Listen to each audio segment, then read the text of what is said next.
loneliness can have the negative health effects of smoking 15 cigarettes a day.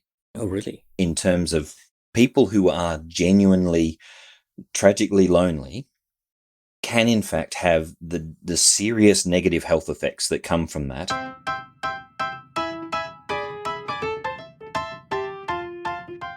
Welcome to another episode of This Catholic Life. Conversations about life's ups and downs, big and small, how we deal with every situation imaginable, whatever life throws at us, but still manage to be sensible, practical, and joyful. Today's show is about loneliness, a conversation about being alone. Sometimes alone in a crowd, but all the different ways in which loneliness plays out in our Catholic life. I'm Peter Holmes, and today I'm joined by my co-host, Rian Galliott. Welcome, Peter. Ryan. Thank you. And we're lonely today because we are lacking our third in the crowd. Renee I actually visited Renee yesterday, and she is with her newborn baby, and it's fantastic. A lovely, lovely privilege to have held the newborn baby and smiled very ear to ear with her over that. And speaking of newborn babies, I think one of the loneliest times I experienced was when I was holding my first baby. Oh. And it felt like the time when I should have been rejoicing in family and all that, yay, I've got a family, I've got a kid, and I'll never be lonely again because they'll dominate my next 18 years, which was true. But 2 a.m. and you're holding a baby and you feel so very alone. I feel very like there's no one here to give me advice, to help me, to understand me. Everyone nods, but it doesn't really seem like they understand. Yeah. So it's a weird way to think about loneliness, but maybe we could start by defining what we mean by loneliness. What do you reckon, Box?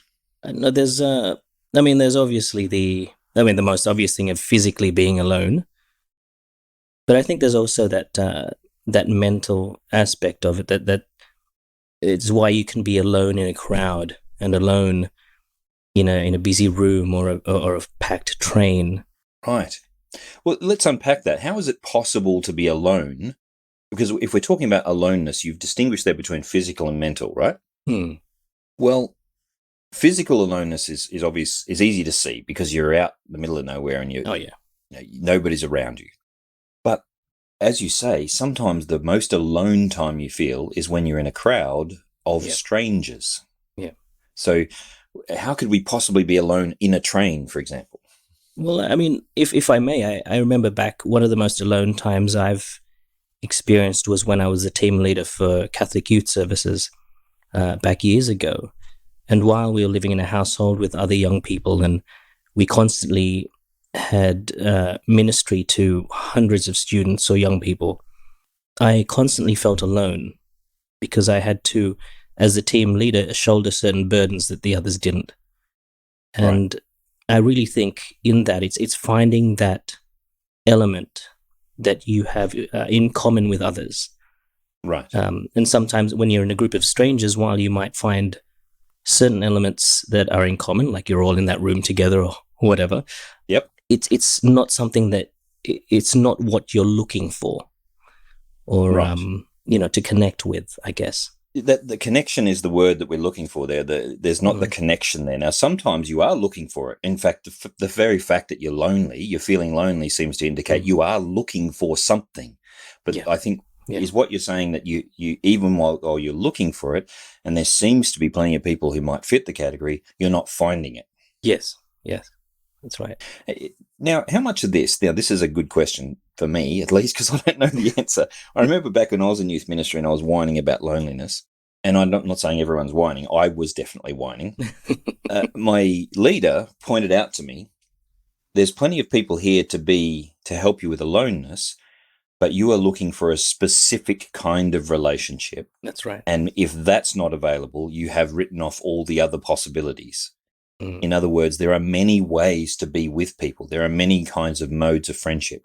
And I was rejecting friendships because they didn't hit the nail on the head, the one that I wanted, if you like. The most obvious one is when a young person is looking for a romantic relationship, and they quite often shut off good friendships with people of the opposite sex or the same sex because they're in single-minded pursuit of this goal. And it becomes a problem for them because they end up shutting down not only the solution to loneliness and genuine friendships and goodness, but often it's through those friendships that we achieve other goals, like that we actually meet someone that we might be interested in. That's why I think it part of it is that frame of mind, because it's what you're looking for sort of changes how you're seeing everything in that moment.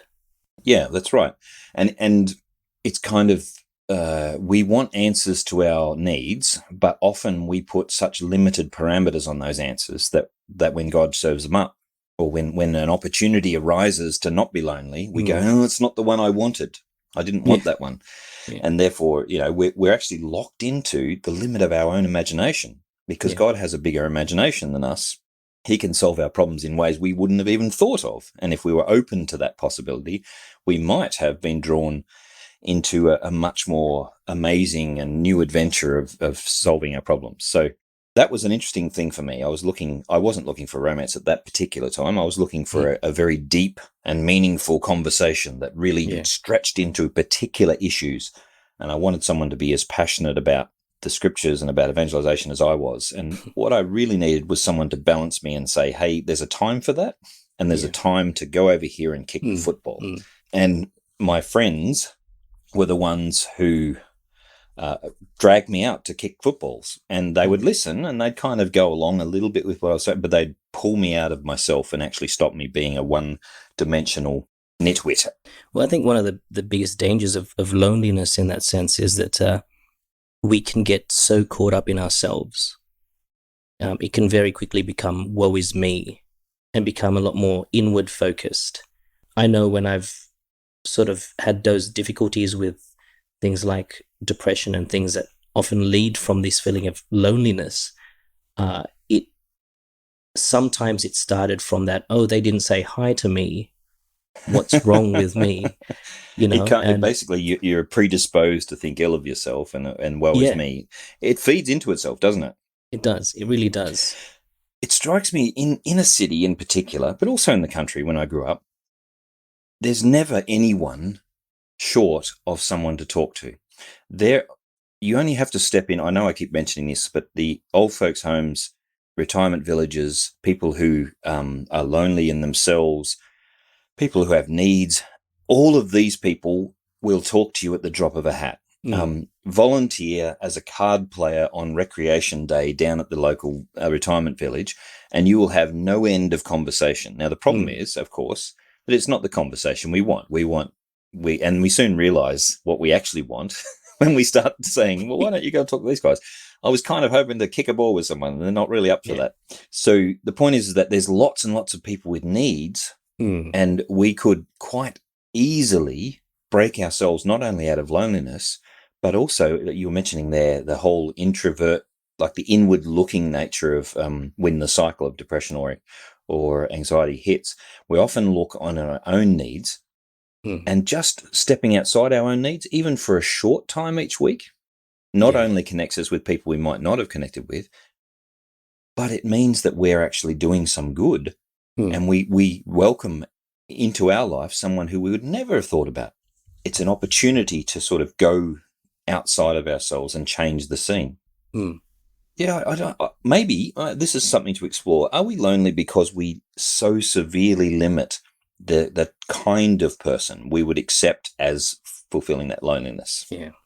It's funny because my friends constantly roll their eyes at me and often facepalm when we go out, because whether it's shopping at Coles or Woolies or at the restaurant or wherever we are, I make an effort to just banter with the people that are serving us or the people that are there, often with the goal of trying to elicit a laugh or two. Right. And it's someone a while ago, Peter, I'm not sure if you remember this, suggested to me that if we accept every moment that we have with someone as an opportunity to love them, that became my challenge, and it helped me a lot with my feelings of loneliness. Learning to, step outside myself in those situations, as you're saying, and focus really less on myself. I'm not saying that this is something that that will cure clinical depression or anything. I'm not an expert. No. I know. Just we're talking about the sensation of loneliness here, and that there is a legitimate loneliness, which we'll talk about in a minute. But what you're talking about here is that a lot of it is when we've we're inward looking. And if we look outward, there are many, many interactions.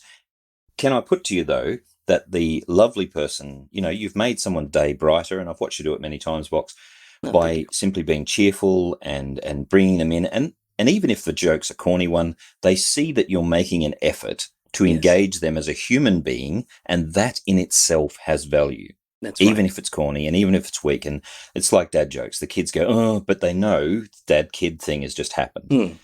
But there's something you can't have from that kind. You can't have passing banter and fulfill the deeper sense of loneliness, because really what we're built for is for communion. Yes. And I'm not talking about having necessarily being married.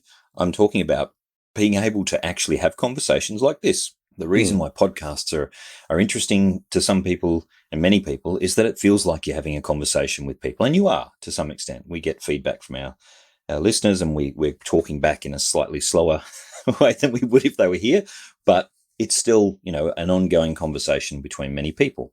It's the reason we have Bible studies together rather than just apart. We want to talk together. We want to commune together, and you want to be part of something together. And in some respects, you need to feel like someone's heard you. Yes. Someone's actually noticed you and paid attention and come to you. Now, there's been a study, a couple of them, but one particular study that I noticed that showed that loneliness can have the negative health effects of smoking 15 cigarettes a day. Oh, really? In terms of people who are genuinely, tragically lonely, can in fact have the serious negative health effects that come from that, of clearly all of the normal things that come, the cycles of mental health decline, etc. But just the fact that your friends pull you out of yourself, pull you into exercise for starters, into mental exercise, into activities that involve laughter, deep consideration. A genuine, even an argument is communion. Having a kind of a difference of opinion in a respectful way is still communing with other human beings. And without that, we kind of shrivel up a bit. Yeah, I think a lot of that is just simply having someone that acknowledges our existence. By the very communication, that communion. I mean, when I've done several mission trips overseas to live with the poor, and it wasn't that we were building houses for them or with them. It wasn't that we were doing all these things with them. It was the fact that we just turned up. I remember one of the parents that took me in pulled me aside and said, look, you have this brilliant lifestyle in Sydney. You have this A, B, C, D. Why would you give that up to be here with us? And at the end of the trip, they said that was the most powerful thing for them, is that someone was there for them and acknowledged that they existed in the most basic level, and someone that wasn't even from, what country they were from. And yet the very fact that you're talking about this experience in those less advantageous situations, it shows that is something that wasn't in your regular life, that they had something you didn't have, and perhaps, or that rather that the experience of helping them was something you didn't have. And that's a standout experience for you now. Yeah. I mean, of all the things in your life, if they had to measure all the things that they would think are standouts, you valued that one among a lot of them. And I wonder if there's not the connection of that we're looking for in loneliness. Sometimes we give it a false label, like we say it has to be a girl, or it has to be a guy, or it has to be this kind of friend who's gonna be the mate that I saw in that movie, who's always got his arms around me. Something. Maybe we're not actually looking for the right things. Maybe the communion we're looking for is something that actually shapes us into a better person, not necessarily is the kind of the bit that we want. It's funny that you put it that way, in that wording, because, I mean, having studied theology and talking about love as the desire of the good of the other, and here you are in that situation, if, hypothetically speaking, you're in that situation, almost dictating how you want that communication to be. And it's almost like you're dictating love. You're dictating how you want to be loved in a particular way. And the definition of love is that it must be free. Yeah. Because you cannot dictate love. You cannot dominate, because as soon as you say you must do this for me because you love me, you've actually undermined love. It's just become obedience. or submission or something like that. You don't want that. What you want is someone freely to give themselves to you. And that means it comes at their terms. And it means it comes with their creativity and their personality. And in some respects, when we put such limitations on who's going to solve our loneliness, sometimes we actually make a shape that God doesn't fit. So if we say, this is how I'm going to be, all my problems are going to be solved, sometimes God doesn't fit that box. And he can't come into our life and be the central relationship in our life because we've made it into something superficial, or that certain parameters which just don't, God knows, isn't good for us. And that can be a big issue. An interesting thing, as Catholics, as practicing Catholics, talking about the understanding that God doesn't work in ways that we always understand, yet where he's saying, but you have to talk to me in this way. Like, I'm looking for God to speak to me through you, but only if you speak in this way. In this language, and in memes, if you wouldn't mind. So, that's right. Cat memes. No, I hate cat Preferably. memes. Anyway, I've just lost half our audience now. I don't like the cat memes. Okay, I better shut up about cats. Dogs are great, by the way. Now I've just increased my loneliness box. Oh, boy. All right. Now, in terms of loneliness, we talked about solitude and the difference between loneliness and solitude. Do you want to spin out that definition? When we define loneliness, what does it mean, and what does solitude mean? Yeah. Well, I mean, obviously I'm not an expert, but having talked about loneliness and that sort of that frame of mind of connecting and wanting to connect in particular ways, for me, solitude, especially in the sense of my prayer life and my experience, has been those moments when I've experienced things and I sort of want that personal time to myself to reflect and, I guess, grow as a person. And I think there's a difference between solitude and loneliness in that situation, because it's like there's that positive understanding in solitude where you're not being there, I guess, permanently. It's there for a purpose. That's probably the key, isn't it? It's about moderation, because quite often in my life I'm surrounded by people and I talk to a lot of people because I'm a lecturer and people ask me questions. And sometimes when I've got something I need to work through in my own head, I'm just sort of hands on head going, give me some space. I need some solitude. I need to actually think. And my long service leave is coming up. And so what I hope to do is find a couple of days just sitting with my own journal and just sitting and looking at something beautiful, like a beach or sunset or something. Probably hard to arrange for a couple of days. And just spew thoughts, and just think, because that's necessary. And I'm a very social person. I like to talk, as people might have guessed by now. I like to be engaged in deep discussions, but you just need that little bit. But maybe the key is moderation, that we need a bit of each of these things. We need a bit of alone time and a bit of other, cures for loneliness, other people. Yeah. Well, I mean, look, if it's good enough for Superman, it's good enough for Superman, it's good enough for me. Oh, we had to go there, didn't we? Now we need a Marvel quote to sort of wrap it up. A DC quote, yeah. Well, Superman's DC. Yeah. Marvel for to counteract it. Yeah. Marvel for balance, yes. Yeah. Yes, none of this left-wing, right-wing stuff. We're doing Marvel DC.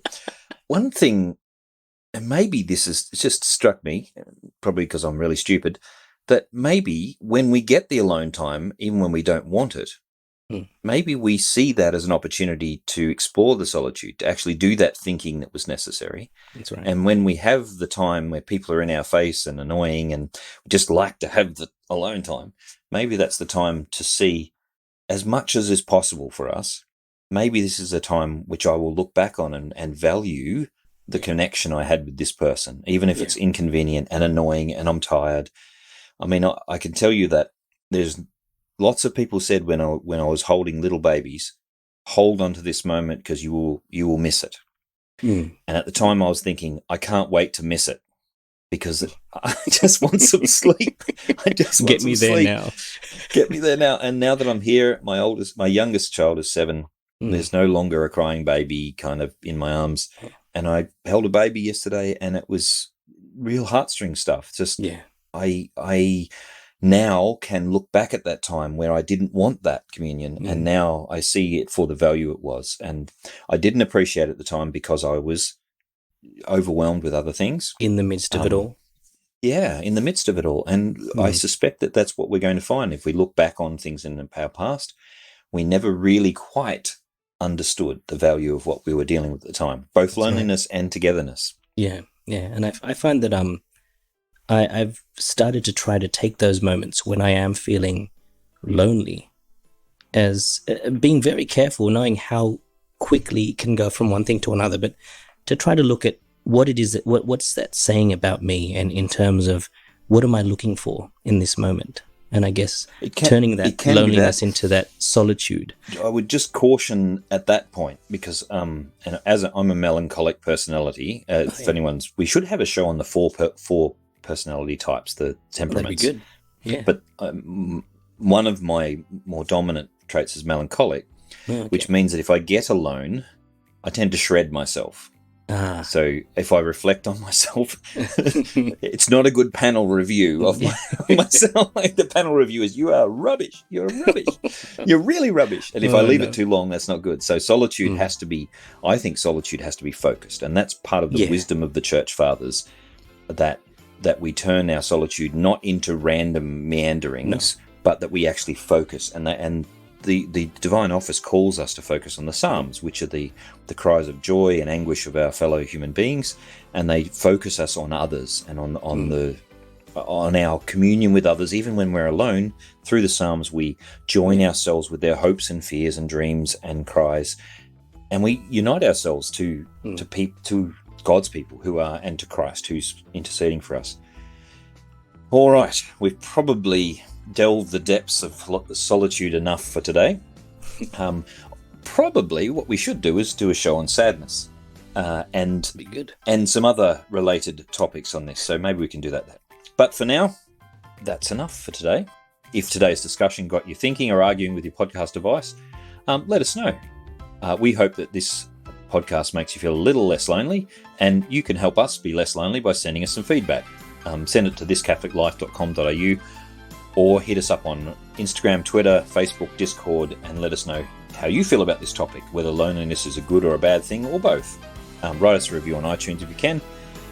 Remember, this is a uniquely Australian Catholic podcast, and we think that's an idea worth getting behind, so tell your friends. That's all for now. Thank you for listening to This Catholic Life.